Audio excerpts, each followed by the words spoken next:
Graças a Deus. Eu quero saudar a igreja com a paz do Senhor Jesus. Amém. Eu vou pedir aos irmãos que, por favor, continuem de pé. Brincadeira, gente, só para descontrair um pouquinho, viu? Aproveitando que os irmãos estão sobre os pés, eu já quero ler o texto bíblico e depois eu vou fazer algumas considerações. Eu pensando nesse momento, o Senhor colocou no meu coração uma palavra e o texto que veio à minha alma, que veio ao meu coração, é claro que o sermão que eu vou ministrar nessa noite é um sermão temático, né? Não é expositivo, não é textual. Eu não estou fazendo uma análise do texto bíblico aqui com a igreja nessa noite, mas eu estou usando um texto para embasar essa reflexão. Desafios, reflexões e propostas para a igreja no século 21. Vocês podem dizer amém?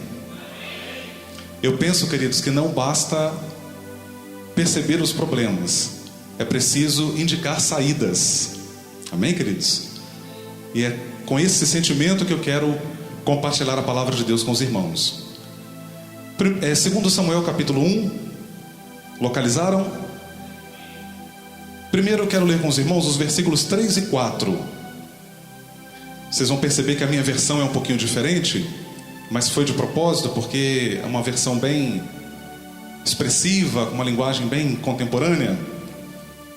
Versículos 3 e 4 diz assim: De onde você vem? Perguntou Davi. O homem respondeu: Escapei do acampamento israelita. O que aconteceu? Disse Davi. Conte-me como foi a batalha. Agora pula lá para o versículo 11, para os versículos 11 e 12.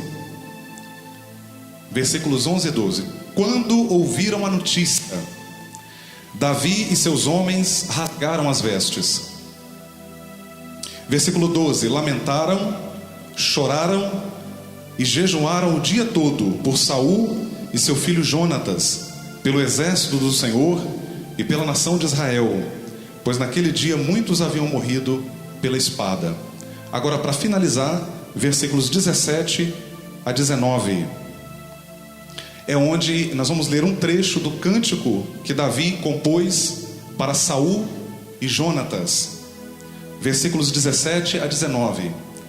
Diz assim a palavra de Deus: Davi entoou uma canção fúnebre para Saul e Jonatas e ordenou que fosse ensinada ao povo de Judá.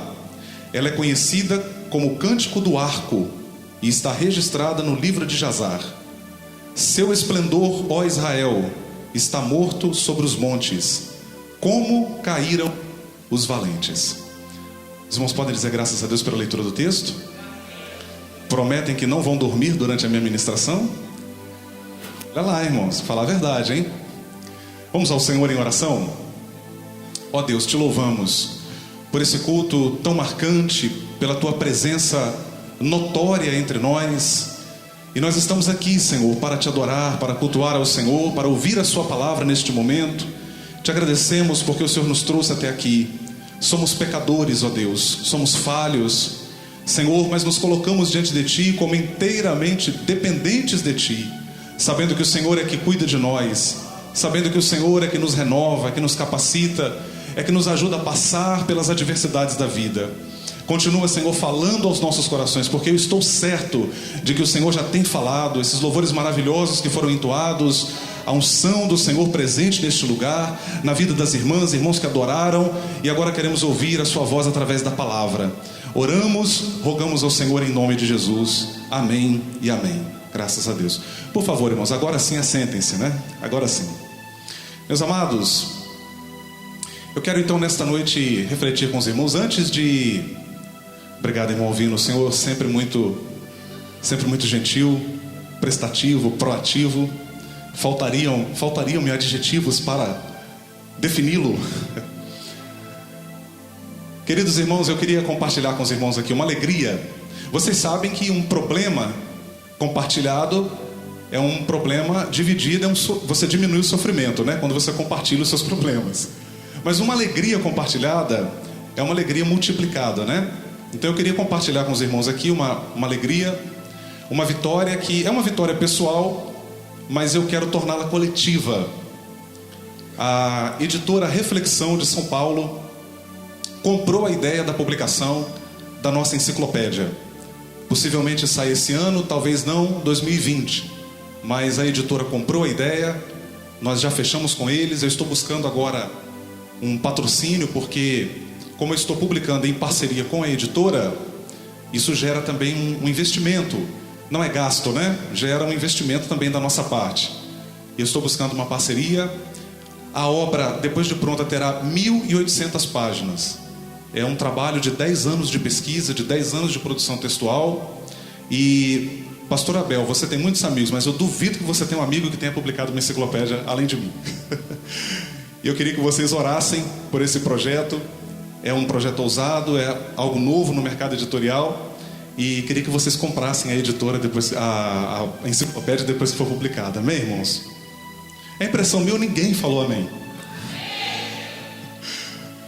Orem por nós, irmãos. É um desafio muito grande, é um trabalho muito grande, mas a gente fica muito feliz de poder trazer ao público uma obra dessa natureza, desse porte, entendendo que é uma contribuição. Pois bem, meus irmãos, vamos lá. Sem mais delongas, eu quero refletir com os irmãos sobre esse tema em particular, que me toca muito, porque é uma reflexão que está dentro da eclesiologia, da maneira como nós pensamos a igreja, como nós vemos a igreja, e mais do que isso, irmãos, da maneira como nós devemos entender a igreja. E eu quero aqui fazer algumas considerações em torno de algumas coisas que estão acontecendo no atual movimento de igrejas evangélicas no Brasil, e quero aqui lançar algumas propostas, porque acredito que muita coisa precisa ser revista. Estava observando aqui o pastor Abel conduzindo o culto, e ele disse que sempre está aprendendo. Como os irmãos já estão cansados de saber, eu fui criado aqui em Porto Santana e cresci aqui a vida toda na igreja, e eu não mudei, irmãos, a minha mentalidade, a minha cosmovisão. Eu não mudei a minha cabeça no que diz respeito às doutrinas centrais da fé cristã. Para mim, Jesus Cristo continua sendo o Salvador. Jesus Cristo continua sendo o Filho de Deus redivivo, que morreu, foi crucificado, mas ressuscitou ao terceiro dia. Ele veio aqui esta noite, Ele está presente neste culto. Continuo crendo no Espírito Santo, no batismo com o Espírito Santo, na manifestação dos dons espirituais, das manifestações do Espírito Santo. Continuo acreditando em milagres. Continuo acreditando que Jesus cura hoje sim.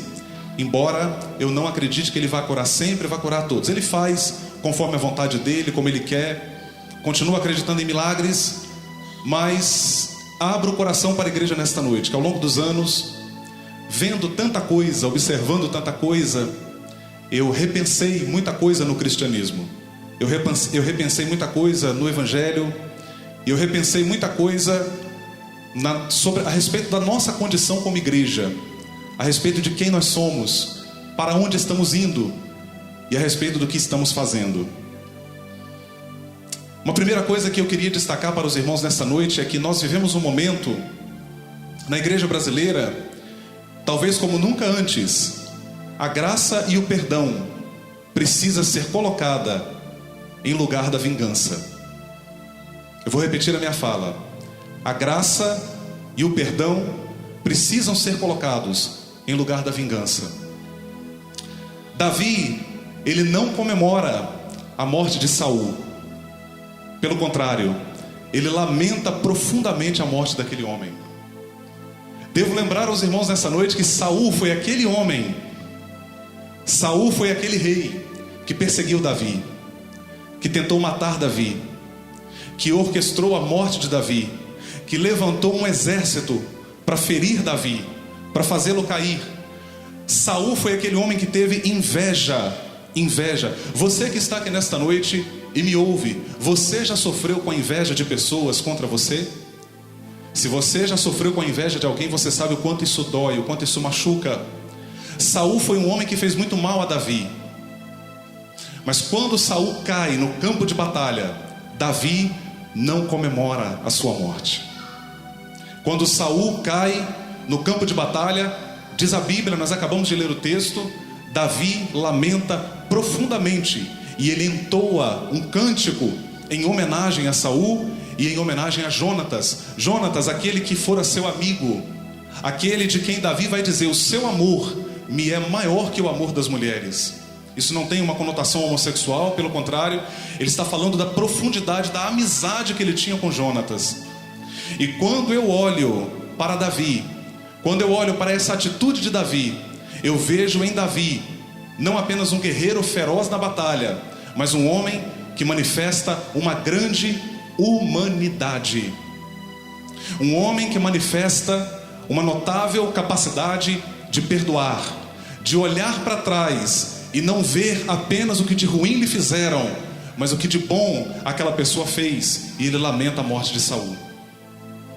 Há uma expressão davídica neste cântico que toca o meu coração. Ele diz: como caíram os valentes.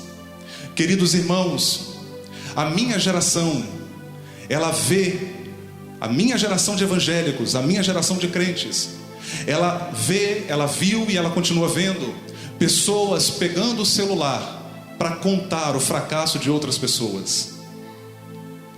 A minha geração viu pregadores chegar na tribuna e falar com alegria, com empolgação, que alguém pecou, que alguém adulterou, que alguém roubou, que alguém mentiu, que alguém foi flagrado.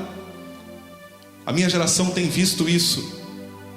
E muitas vezes essas pessoas, irmãos, que cometeram algum erro, que tropeçaram moralmente, são pessoas que contribuíram com a igreja, que fizeram algo pela igreja, que ajudaram pessoas. Muitas vezes nós estamos falando mal de alguém que pecou, quando esse alguém é alguém que no passado estendeu a mão para nos ajudar. E nós apedrejamos, e nós festejamos a queda alheia. Quando eu olho para esse homem chora e lamenta, porque Saul havia caído no campo de batalha. E aqui eu vou pegar um gancho para falar da segunda substituição que nós precisamos fazer hoje: o reconhecimento das qualidades a despeito das falhas alheias. Nós temos uma habilidade enorme de maximizar os problemas das pessoas e minimizar as suas qualidades. Isso é inerente do ser humano. Nós temos uma facilidade enorme para falar de problemas, para falar de pecados, para falar de fracassos pessoais, para falar mal da gestão do pastor, para falar mal dos problemas da igreja, das denominações. E muitas vezes eu me pego pensando nisso, mas quando eu olho para Davi, eu vejo Davi, longe de festejar a morte de Saul, longe de comemorar a morte de Saul, ele vai chamar o descendente de Saul e vai estender ajuda àquele homem Mefibosete, honrando a memória de Saul. Pense na grandeza desse homem, pense na nobreza desse homem. E é esse tipo de atitude que eu quero ver na igreja do Senhor, e é por isso que eu oro. O desejo do meu coração, irmãos, é que quando nós presenciarmos a queda de alguém, nós possamos chorar e lamentar, nós possamos estender a mão para ajudar, nós possamos olhar para essa pessoa e dizer: olha, eu posso não aprovar o que você fez, mas eu continuo sendo seu amigo, eu continuo orando por você, eu estou aqui, se você precisar, pode contar comigo. Aleluia, aleluia, glória ao nome de Jesus, glória ao nome do Senhor. Nós temos visto, irmãos, púlpitos sendo usados para querelas pessoais, brigas pessoais, televangelistas na televisão atacando pessoas, se digladiando, brigando, difamando, processando. É momento, irmãos, de nós voltarmos ao Evangelho e entendermos o que Deus espera de nós como igreja. Eu acho interessante que quando a gente fala de Davi, é muito comum, irmãos, nós só lembrarmos de Davi como o camarada que cometeu um adultério. É muito comum nós falarmos de Davi e a gente faz questão de enfatizar que Davi adulterou e programou a morte de Urias. Mas Davi é muito mais do que isso. Você veio aqui esta noite e talvez você está sendo massacrado pela culpa. Talvez o seu coração está apertado porque muitas pessoas te acusam, te apedrejam por causa das suas falhas pessoais. Mas a boa notícia que eu tenho para dar para você nesta noite é que Deus, Ele conhece a sua história. Deus, Ele sabe o que aconteceu. E Ele é poderoso para perdoar os seus pecados, para te levantar, para dar para você um recomeço, para dar para você até mesmo uma nova história, se for preciso, porque Ele é gracioso, aleluia. Eu acho interessante, irmãos, que a gente só gosta de falar de Davi, a gente só gosta de lembrar de Davi como o adúltero, o assassino, mas Davi é muito mais do que isso. Davi é o homem que vai ter atitudes extraordinárias, atitudes nobres, como essa que nós lemos aqui. E é interessante que ele, além de homenagear Saul, homenagear Jonatas num ato de grandeza, de humanidade, ele também vai preservar a memória de Saul. Ele vai pedir às mulheres de Jerusalém que chorassem pela morte de Saul. Veja esse ato de grandeza. Quantas vezes, irmãos, eu vi nós perdermos pessoas boas que poderiam estar entre nós, porque fomos duros demais, porque fomos rígidos demais, porque fomos santarrões demais, como se nós não estivéssemos sujeitos a cometer as mesmas falhas.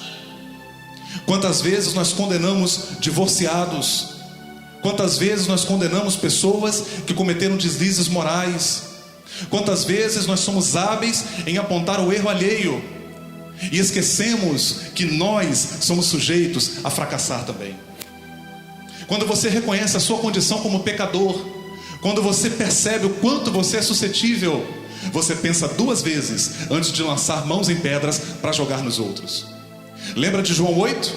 Quem dentre vós não tem pecado, atire a primeira pedra. E a Bíblia diz que todos começaram a jogar as pedras ao chão. Eu me lembro de uma vez ter conversado com um irmão e ele falou: Rony, como eu era radical, como eu criticava as pessoas, como eu via pecado em tudo. Até que num belo dia eu cheguei na minha casa e eu flagrei a minha esposa com outro homem. Hoje eu estou divorciado.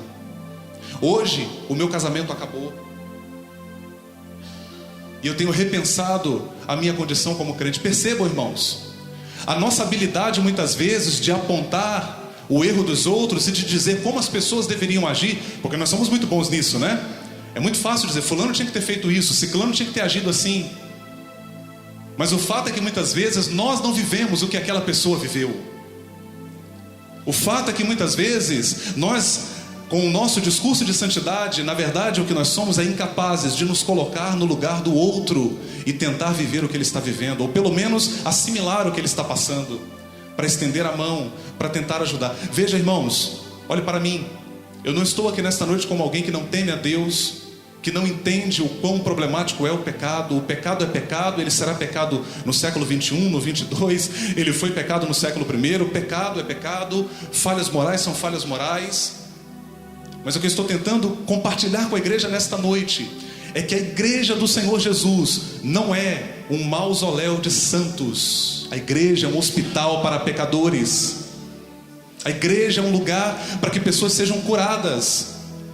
E é momento de nós pensarmos, é momento de nós refletirmos, é momento de nós entendermos que a graça de Deus, ela produz vida nova, ela levanta o caído.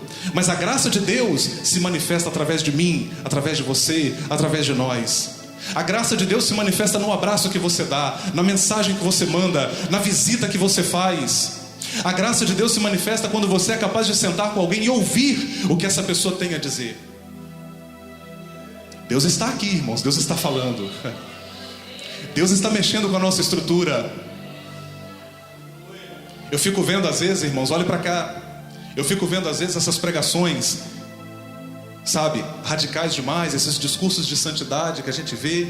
E o pregador bate, o pregador bate, o pregador bate, fala de usos e costumes, fala disso, fala daquilo, fala do pecado de fulano, fala do pecado de ciclano. Irmãos, a única vez nos evangelhos que você vê Jesus batendo nas pessoas não é contra prostitutas, não é contra crianças que eram marginalizadas na sociedade judaica. Jesus não está batendo em pecadores, em publicanos. A única vez que você vê Jesus irritado nos evangelhos é contra os religiosos. Vai para sua casa e durma com essa. E se você não acredita em mim, leia os evangelhos. A única vez que Jesus bate pesado, ele está batendo justamente naqueles que eram os religiosos da época. Justamente naqueles que se assenhoreavam da verdade. Justamente naqueles que se sentiam melhores do que os outros, que faziam orações para que fossem vistos, que se consideravam doutores da lei, senhores da lei. Jesus bate pesado contra eles. Perceba, o mesmo Jesus que não endossa o pecado, quando ele salva aquela mulher, ele diz: olha, vai e não peques mais. A graça de Deus, a graça de Deus que cura. Jesus não falou: você fez isso, você fez aquilo, você é isso, você é assado. Jesus não apontou o dedo, Jesus não realçou os fracassos dela. Pelo contrário, Jesus estendeu a graça para ela e deu para ela, como deu para você, como deu para mim, como nos dá a possibilidade de uma nova história, de uma vida mais santificada, de uma vida mais perto de Deus. Louvado seja o nome do Senhor. Louvado seja Deus. Essas ideias, irmãos, eu estou falando aqui, vocês estão olhando para mim assim, tá tudo bem, irmãos? Posso continuar? Vocês vão continuar me amando depois desse sermão? Há tanto tempo eu estou convosco e vocês não perceberam ainda que eu procedo do Pai? Esses excessos, olhe para cá, escute. Esses excessos nos levaram a um problema gravíssimo ou a vários problemas, mas eu vou destacar um e quero fazer uma proposta em seguida. Nós convivemos hoje na igreja brasileira com um ativismo religioso e ministerial muito grande. E aqui eu entro no quarto ponto do meu sermão. E a minha proposta é que, em lugar do ativismo religioso, em lugar do ativismo ministerial, nós coloquemos o equilíbrio na vida cristã. Cuide do ar-condicionado. Cuide da pintura do templo. Ajude o pastor. Ajude os obreiros. Ajude a irmã Eunice. Seja prestativo, seja prestativa, seja útil. Uma vida que não serve é uma vida empobrecida. Mas tome tempo com a sua família. Cuide do seu casamento. Pense no futuro, porque ele vai chegar mais rápido do que você imagina. Eu vou repetir essa frase porque é forte, mas é para glorificar de pé. Pense no futuro, porque ele chega mais rápido do que você pensa. Cuidado com o ativismo ministerial. Cuidado, porque muitas vezes você olha tanto para a igreja e esquece da sua família, esquece da sua saúde. Olha, irmãos, Deus está falando aqui nesta noite. E quando eu falo saúde, eu não estou falando apenas saúde física, eu estou falando de saúde emocional, irmãos.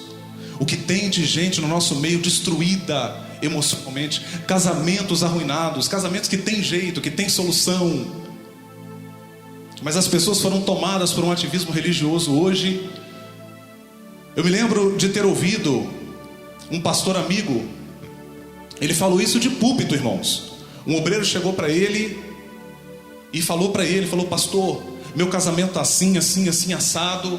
A minha mulher saiu de casa, me traiu. E ele foi falando, e ele disse: irmãos, eu conhecia a história, eu conhecia o casal.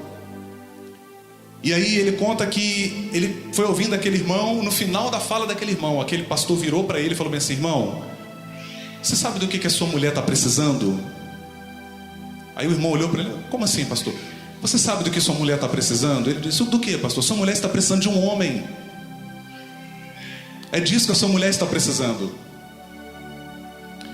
Pessoas que se ocupam tanto desse ativismo ministerial e esquecem da família. Mulheres que cuidam tanto da casa de Deus, não tiram tempo com a família, não tiram tempo com os filhos, não veem os filhos crescer, não veem os filhos se desenvolverem. E a vida vai passando, o tempo vai passando, e as coisas vão tomando uma proporção. Mas nesta noite Deus está falando com você: equilíbrio, equilíbrio, equilíbrio. Você pode trabalhar para Deus. Eu vou falar um negócio aqui agora, irmãos. Eu vou falar algo aqui agora que é muito forte, eu sei que vai chocar muita gente. Tem pessoas que estão em todos os cultos aqui, mas a vida espiritual deles está indo pelo ralo. É possível você trabalhar para Deus e não conhecê-lo. É possível você trabalhar para Deus e não ter comunhão com Ele. Eu não me lembro de ter lido, eu não me esqueço de ter lido, há muitos anos atrás, o livro da Ietade, minha primeira formação teológica. A história de um pastor, um evangelista, que era muito ocupado, a agenda sempre cheia, ele viajava o tempo todo, e numa das viagens de trem que ele fazia, de repente o trem deu um problema, e ele era conhecido pela sua pontualidade, ele não faltava, ele não chegava atrasado, ele era sempre presente. De repente o trem quebrou, tudo parou, ele saiu do trem e ele ficou chateado com Deus. Ele falou: Senhor, eu estou indo fazer a sua obra e tudo deu errado, o trem não vai ser consertado a tempo, eu vou chegar atrasado. O Espírito Santo veio ao coração dele e disse bem assim: eu criei essa circunstância para que você pudesse ter mais tempo comigo. Perceba, irmãos, aonde eu quero chegar. Perceba o que eu estou dizendo. Tem gente, eu vou falar um negócio aqui agora que é forte, irmãos. Está todo mundo aí ainda? Amém? Tem gente que, se ele pega um trabalho de escala, por exemplo, e ele não pode vir em todos os cultos, ele desvia.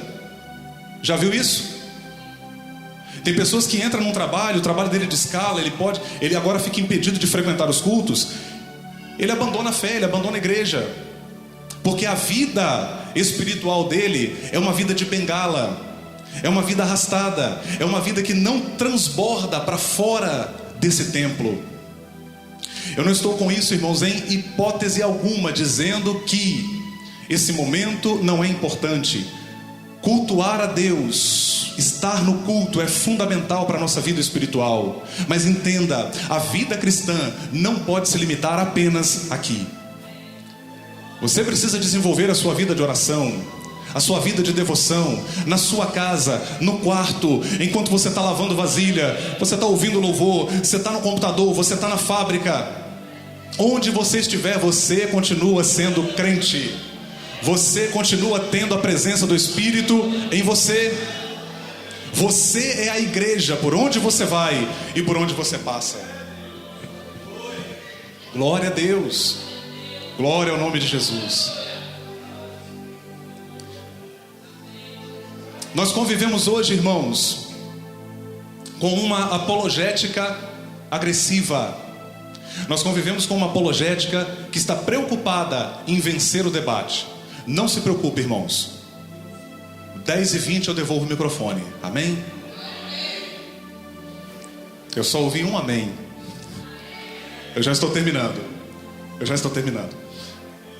Nós convivemos hoje com uma apologética. O que é apologética, para quem não sabe? Apologética é aquela área da teologia que está preocupada em defender as verdades centrais da fé cristã. É aquela área da teologia que você aprende o que é catolicismo, o que é mormonismo, jeovismo, adventismo do sétimo dia e por aí vai. E eu tenho visto hoje ganhar espaço no Brasil uma apologética que é uma apologética que ofende enquanto evangeliza, que desrespeita tradições, que machuca sentimentos. Gente que diz que está fazendo apologética, mas entra em debates. E ele entra no debate, na verdade, não preocupado em ganhar a pessoa para Cristo, mas ele entra no debate procurando mostrar que ele sabe mais. Já viram isso, irmãos? Eu me lembro de uma vez, eu acho que eu já contei isso aqui para vocês. Pregar na mesma igreja várias vezes é um desafio, né, irmãos? Que a gente fala a mesma coisa muitas vezes, né? Eu me lembro que uma vez eu entrei num debate com um adventista do sétimo dia. Irmãos, eu estava muito mais bem preparado teologicamente do que ele. Foi devastador, eu destruí ele ao ponto dele ficar sem palavra, dele olhar para minha cara assim e não ter resposta para dar. E ele falava, eu pá, e ele falava, eu pá, e ele falava, eu toma, e pá. Né? Daquele jeito, irmãos. E aí, irmãos, eu saí, eu sou o cara, né? Eu sou bom.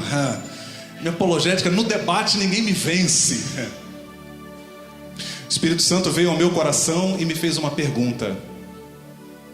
O Espírito Santo veio ao meu coração e me fez uma pergunta. Essa pessoa está agora mais próxima de Jesus?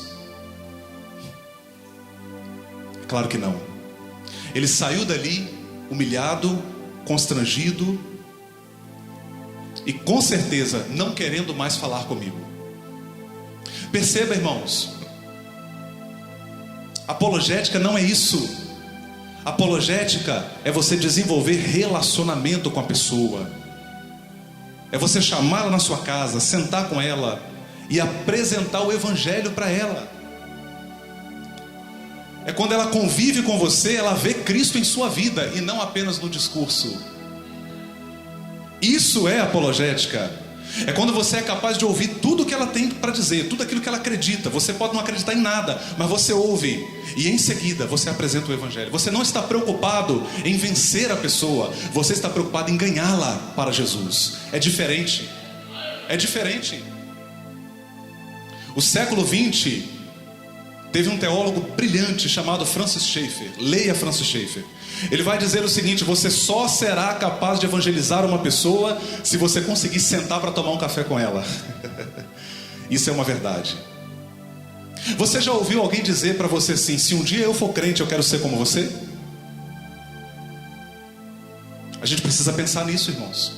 Somos muito bons no debate, somos muito bons no discurso, mas nós não trazemos as pessoas para perto. Eu pergunto a você que está nessa noite aqui, não precisa me responder. Qual foi a última vez que você marcou um almoço com aquele camarada que você conhece e que ele é ateu? Qual foi a última vez que você marcou um almoço com aquela mulher que pega todo mundo na cidade? Com aquele camarada que pega todo mundo na cidade? Qual foi a última vez que você ligou para aquele camarada que é espírita? Qual foi a última vez que você visitou aquela pessoa que é uma testemunha de Jeová e conseguiu desenvolver uma amizade com ela? Ser amigo, mesmo não concordando com a teologia, mesmo não concordando com as práticas, mas é no convívio que você mostra o amor, o perdão, a graça. Queridos, escute o que vou dizer nesta noite. A igreja, ela é a manifestação visível de Cristo para o mundo. Se nós não mostrarmos Jesus para o mundo, na nossa vida, com a nossa conduta, o mundo não vai encontrar Jesus em outros lugares. Precisamos produzir uma apologética que toca as pessoas, que leva as pessoas a Jesus. Eu quero terminar a minha fala propondo aos irmãos nesta noite que nós possamos valorizar mais a ética do que a estética. É a minha fala final. Vocês podem repetir comigo? Ética mais que estética. Vamos lá? 1, 2, 3. Ética. Vocês já viram que eu estou inspirado hoje, né? Eu vou falar tudo aqui, irmãos. Meu Deus é forte. Vou falar um negócio para vocês aqui, queridos. Olha, não parece, né? Não parece. Eu estou aqui de barba, né? Aquela coisa toda, estou sem gravata. Mas a minha formação cristã, pentecostal, ela se deu numa matriz muito conservadora. Muito conservadora. Muito conservadora. Mas ao longo dos anos eu percebi, queridos, que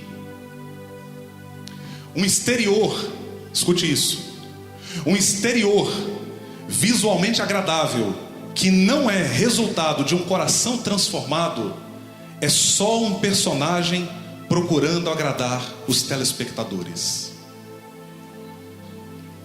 Eu vou repetir a frase. Exterior visualmente agradável, que não é resultado de um coração transformado, é só um personagem querendo agradar os telespectadores. Só isso. Não adianta, irmãos. Nós colocamos o foco no lugar errado.